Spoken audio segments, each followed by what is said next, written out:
गांव के पावन धरती पे जन समस्याओं को लेकर आप लोगों के बीच में आया हूं और इस सभा में उपस्थित आदरणीय अभिभावकगण, साथियों, अरे बड़े भाई, सभी को मेरा प्रणाम। आप लोगों को बता देना चाहता हूं कि मैंने एक टीम युवा समाज करके एक सामाजिक संगठन बनाया है। ये कोई राजनीतिक संगठन नहीं है। इस टीम का उद्देश्य सिर्फ एक ही है कि पालीगंज का विकास, पालीगंज के कैसे सौंदर्यीकरण हो और ग्रामीण क्षेत्रों में जन समस्याएं, जैसे सरकार से जिस तरह की योजनाएं चल रही है, वृद्धा पेंशन हो, इंदिरा आवास हो या ब्लॉक से संबंधित जितनी भी सारी समस्या है, गांव-गांव जाकर मैं इन सब समस्याओं पर बात कर रहा हूं। और इस लड़ाई को लेकर मैंने जिस गांव में भी भ्रमण करता हूं, उस गांव में ऐसे गरीब लोग हैं जिनको अभी तक इंदिरा आवास से नहीं मिला हो या बीपीएल कार्ड नहीं मिला हो, लेकिन ऐसे लोग को भी देखने का मौका मिला है जो उसके लायक नहीं है, उनको हो चुका है, और जो लायक है उसको नहीं हो चुका है। तो इस लड़ाई को लड़ने के लिए हमने इस संगठन को बनाया है और आपका साथ, पालीगंज का विकास, यही है टीम युवा समाज का प्रयास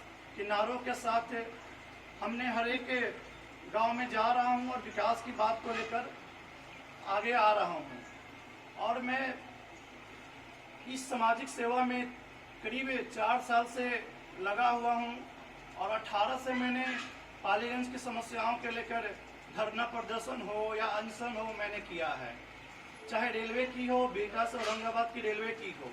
मैंने पालीगंज से लेकर दिल्ली तक अनशन किया हूँ। जंतर मंतर पर भी 3 दिनों किया, फिर हाजीपुर रेलवे जोनल में भी हम लोगों ने 1 दिवसीय धरना किया और हाल ही में पालीगंज में भी मैंने 4 दिनों का अनशन किया था। तो ये सब समस्या पे हमारी टीमें काम कर रही है और बस इस लड़ाई में मैं चाहूँगा कि आपका साथ मिले ताकि हमें मजबूती मिले, और आपकी लड़ाई को मैं अपना लड़ाई समझता हूँ, इसलिए मैं आपकी आवाज़ बनकर आपकी समस्याओं को हल करने के लिए आया हूँ। और जब तक आपका समर्थन नहीं मिल पाएगा मैं अकेले कुछ नहीं कर सकता हूँ।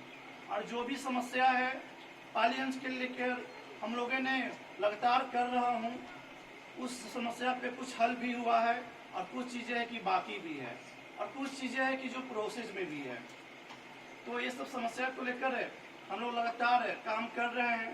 और इस गांव की जिस ग्राम सभा में बैठक में बात ही आई जन समस्या का, रोड का, एक पुल बनाने की बात हुई और एक मेन लिंक जो रोड है उसमें करीब 1/2 किलोमीटर तक रोड अधूरा है, जो बरसात के टाइम में कीचड़ हो जाता है, जो बहुत सारी समस्या होता है कि गाड़ी नहीं जा सकता है। किसी एक साथी ने बताया कि अगर कोई बीमार पड़ जाता है तो बरसात के टाइम में खटिया पर ले जाना पड़ता है।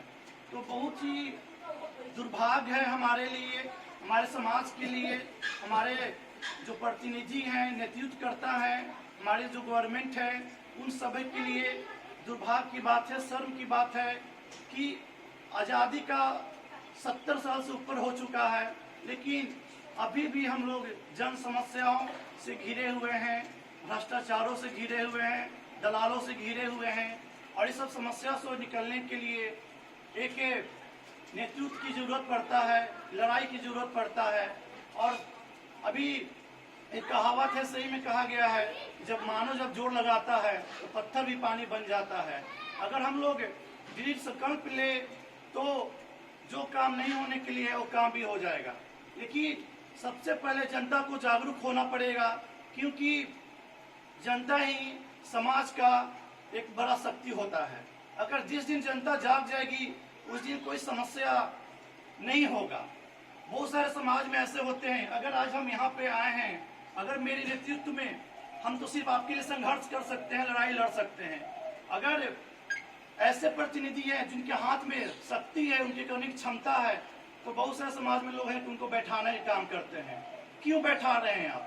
संरक्षण क्यों दे रहे हैं आप, जब आपकी बात को नहीं सुन पा रहे हैं, आश्वासन दे रहे हैं? बिल्कुल बैठाने के काम मत कीजिए। अगर हम भी नहीं करें तो हमको ही बैठाने के काम बिल्कुल न करें। लेकिन मैं वादा नहीं करता, क्योंकि मैं कोई प्रतिनिधि नहीं हूँ, मैं एक समाज सेवक हूँ, आप लोगों की सेवा करने के लिए आया हूँ। और मुझे कोई चुनाव लड़ना नहीं है, और जो संगठन बना है कोई राजनीतिक पार्टी नहीं है, सिर्फ आपके लोगों की सेवा के भाव से आया हूँ। और जितना मदद मेरे से बनेगा आप लोगों की मैं सेवा में हमेशा तत्पर रहूँगा, और अपनी क्षमता के अनुसार आपका कार्य करूँगा। हाँ, मैं ये वादा नहीं करता कि मैं एक काम कर दूंगा। अगर मैं प्रयास नहीं करता तो आप बोलिए कि आपने प्रयास नहीं किया। लेकिन आप लोग की समस्या अब मेरी समस्या है, इसलिए अब इस लड़ाई को जहाँ तक ले जाना होगा, जिस तरह से ले जाना होगा, मैं वहाँ तक ले जाऊँगा। इसके लिए क्यों ना मुझे 10 दिन भूखा रहना पड़े अनशन के माध्यम से, लेकिन मैं एक करूँगा। क्योंकि मैंने 4 दिन तक रेलवे लाइन के लिए भी मैं अनशन किया हूँ, भूखा बिना पानी का। तो मैं आप लोगों का जब गार्जियन मान लिया हूँ, आप लोग का परिवार मान लिया हूँ, तो क्यों नहीं आप लोग के लिए भूखा रह सकता हूँ। अगर जरूरत पड़े तो मेरे से जहाँ तक भी जरूरत पड़े मैं आप लोग को करूँगा। तो मैं इसीलिए संगठन बनाया हूँ। 2 तारीख को उद्घाटन किया हूँ कार्यालय का, रामलखन कॉलेज के बगल में, ऑफिस के बगल में ही 2 तारीख को उद्घाटन हुआ है। इसलिए कि एक पालीगंज में अभी तक किसी भी समाज के लिए या समस्या के लिए कार्यालय नहीं खोला गया है। चुनाव के टाइम में कार्यालय खोला जाता है, चुनाव खत्म होने के साथ ही कार्यालय भी खत्म हो जाता है। लेकिन ये जो कार्यालय है ये परमानेंट कार्यालय है। बहुत सारे लोगों को लग रहा होगा कि चुनाव के टाइम में ये कार्यालय खोला गया है, क्यों खोला गया है। तो हमें कौन क्या सोच रहा है उसकी हमको चिंता नहीं करना है। अभी मैंने शुरुआत किया है, तो सारी चीज़ें होती है धीरे धीरे काम। तो अभी मैं कोई ज़्यादा एक्सपीरियंस मेरे पास नहीं है, इसलिए मैं समाज में घूम रहा हूँ। आप लोग गार्जियन हैं, आप लोग रास्ता दिखाएंगे, क्योंकि आप लोग एक्सपीरियंस हैं कि किस तरह से करना है, किस रास्ते पर चलना है, और उसी तरह से मैं काम कर सकता हूँ। इसीलिए एक गठन हुआ है। वहाँ किसी भी तरह का समस्या हो आप लोग आए, मेरा नंबर ले ले, मैं जहाँ तक बनेगा मैं वहाँ आप लोग के लिए काम करूँगा। और नाली की समस्या की बात आई, बहुत सारे जल नल योजना की बात आई, पुल की बनाने की बात आई, केंद्र से उपाध्याय लिंक करने की बात आई। ये सब जो भी समस्या है एक एजेंडा बन जाएगा, और उस मांग को लेकर हम लोग लड़ेंगे। चुनाव भी आ ही रहा है, और हम लोग अच्छे से बहिष्कार करें कि जब तक ये काम नहीं होता है, आश्वासन से काम नहीं चलेगा। जब तक ये काम पूर्ण नहीं होता है, उनको उस गांव में किसी भी हो, चाहे हम या और कोई हो, किसी भी प्रतिनिधि को आना बैंड हो जाए, तब तक काम होगा। जिस दिन अगर जनता जाग जाएगी, उस दिन उस दिन जो नेतृत्व करता है वो उनको खदेड़ने का काम करे।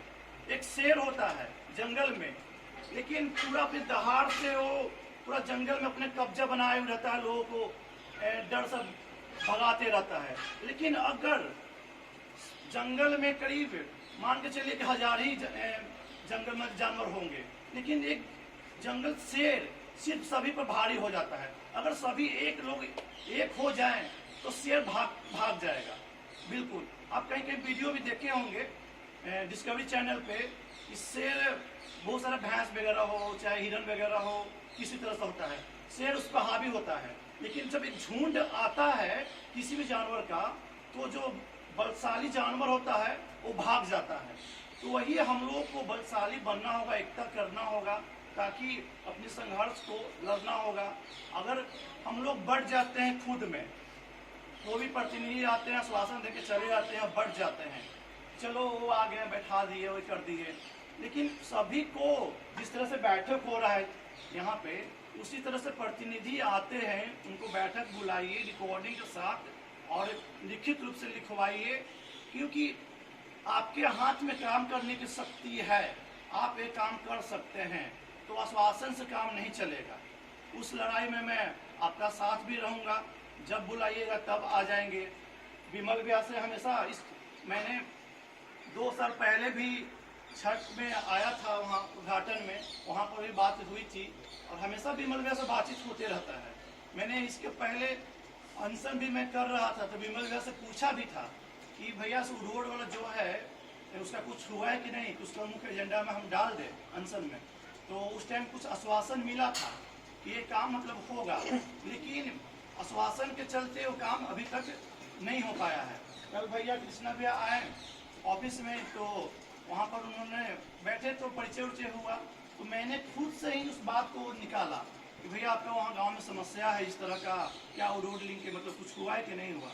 तो बोले कि नहीं हुआ है। मैंने तुरंत विमल भैया को, अनंजय जी हैं, यहाँ फ़ोन लगाया और तुरंत बात हुआ कि भैया हम चाहते हैं कि वहाँ पे आए और जन समस्याओं को सुने और उसकी लड़ाई को हम आगे लड़े। तो फिर यहाँ पर मॉर्निंग में बात हुआ कि मतलब बैठक उठक का कार्यक्रम हो गया है और मैंने आया। इस तरह से मैंने पूरा विधानसभा में ही गांव-गांव में जा जाकर जन समस्याओं को लेकर जागरूक कर रहा हूं। आपकी लड़ाई को चुनाव के बाद ही मैं लड़ूंगा, उसमें आप लोग को भी साथ की जरूरत है। और मैं डायरेक्ट धरना प्रदर्शन नहीं करूंगा, धरना प्रदर्शन से कोई पदाधिकारी और कोई सुनते नहीं है। अनशन मैं करूंगा, अनशन करने पे ही वो लोग सुनते हैं। तो जब तक उसे ऐसा करना होगा कि ब्रह्मास्त्र छोड़ना ही होगा हम लोग को। अब ऐसा समय आ गया है कि अपने हक की लड़ाई को लड़ना पड़ता है। आज भी आज़ादी हो चुका है हमारा देश का 1947 में ही, लेकिन हमें नहीं लगता है कि हमारा देश आज़ाद है।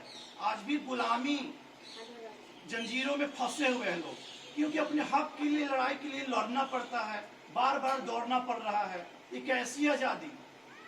1947 से पहले ही जैसा तो हाल है कि लोग जंजीरों में फंसे हुए हैं, गुलामी में फंसे हुए हैं। अब तो शाही बढ़ा हुआ है, भ्रष्टाचार बढ़ा हुआ है। लोग गरीब लोगों के लिए ब्लॉक में जाते हैं तो दलालों भरे हुए हैं, 200, 300, 1000, 200, 20,000 ऐसे करके पैसा लेते हैं। इंदिरा आवास हो, जातीय आवासी हो, किसी भी तरह का में पैसा लेते हैं। इन समस्याओं को लेकर हम लोग को लड़ना होगा उन लोगों से। हम लोग जनता को जागरूक होना होगा, तभी हम लोग ये सब कर सकते हैं। और अगर किसी तरह का समस्या हो, आप आइए, हमसे बात कीजिए, हम डायरेक्ट चलेंगे, अधिकारी से बात करेंगे। और मैंने एक प्लान कर लिया कि चुनाव के बाद ही एक कार्यक्रम हम करेंगे जो भयानक तौर से हो, और अनशन का कार्यक्रम ही होगा और सभी लोगों को, प्रतिनिधि लोगों को लपेटा जाएगा और आप लोग भी वहाँ पर उपस्थित रहिएगा। और ताकि हम लोग, आपकी आवाज़ तो मैं बन ही रहा हूँ, आपकी लड़ाई को लड़ रहा हूँ और वहाँ पे भी हम लोग उनसे लड़ने का काम करेंगे। आश्वासन अब बिल्कुल भी नहीं चलेगा, सिर्फ अब काम दिखना चाहिए। वादा और विकास में काफ़ी फर्क होता है, तो वादा अब नहीं, सिर्फ हमें विकास चाहिए। पालीगंज का सौंदर्यीकरण हो, ग्रामीण क्षेत्रों में जो मूल समस्या हो उसकी निजात हो, उसके बाद ही कुछ उन लोगों को उठाना बैठाना का काम करे, नहीं तो उन लोगों को भगाने का काम करे। आप लोग जागरूक हो, गार्जियन है, गार्जियन सिर्फ अब हम लोगों को रास्ता दिखा सकते हैं, लेकिन यहाँ पे जो नौजवान साथी हैं उन लोगों को जागना होगा, क्योंकि आने वाली पीढ़ी के लिए हम लोग को कुछ करना होगा। अगर आने वाली पीढ़ी हमसे सवाल कर सकते हैं कि आपने क्या किया हमारे लिए, लेकिन हम उनके लिए, आने वाली पीढ़ी के लिए कुछ करते हैं, तो हम लोग गर्व से कर सकते हैं कि नहीं, मैंने ये लड़ाई लड़ा, आप लोग के लिए लड़ा। तो कुछ ऐसा काम करें कि जब धरती पर आए हैं तो कुछ ऐसा काम करें कि लोगों को भलाई हो। तो ऐसा काम होना चाहिए हम लोग को। बस मेंटलिटी चेंज कीजिए, विचार को बदलिए और बिल्कुल राजनीतिक से हट के बिल्कुल विकास का साथ दें और लड़ाई लड़े। इन्हीं बातों के साथ मैं सबसे पहले मैं बहुत आभार व्यक्त करता हूँ ग्रामवासियों का, यहाँ पर गार्जियन जो लोग हैं। मैं काफ़ी गौरवान्वित फील भी कर रहा हूँ कि आप लोगों ने, हमें नहीं लगा कि मतलब इतने सारे उपस्थित होंगे लोग और इस तरह से बातें बैठक होगी। और यहाँ पर जिस तरह से आप लोगों ने आदर सम्मान दिया, मुझे मेरा दिल गौरवान्वित हुआ, दिल पिघल भी मिला, इतना प्यार मान सम्मान मिला। मैं ये कभी नहीं भूलूंगा ये आपका प्यार, और मैं आपके साथ कदम कदम चलूंगा। जिस तरह की ज़रूरत हो, सुख दुख में, जहाँ भी लड़ाई लड़ने की ज़रूरत हो, मैं हमेशा आपके साथ हूँ। मेरा सर आपके चरणों में ही रहेगा। मैं उस तरह का मेरा व्यक्तित्व नहीं है कि मैं घमंड करने वाला व्यक्तित्व हूँ। नॉर्मल हूँ, आप लोगों के बीच के रहने वाला हूँ, नॉर्मल इंसान हूँ। और हमेशा अब मैंने आप लोगों का परिवार ही समझा है। मैंने मान लिया है कि पूरा पाली विधानसभा की जनता मेरा परिवार है। अब उनके लिए मुझे काम करना है। जहाँ तक मेरी क्षमता बनेगा मैं बिल्कुल काम करूँगा। और आप लोगों के बीच में ही हूँ, वहाँ अपना ऑफिस में, कार्यालय में आकर मिल सकते हैं। किसी भी तरह का समस्या हो, दिक्कत हो, आप बता सकते हैं। धन्यवाद।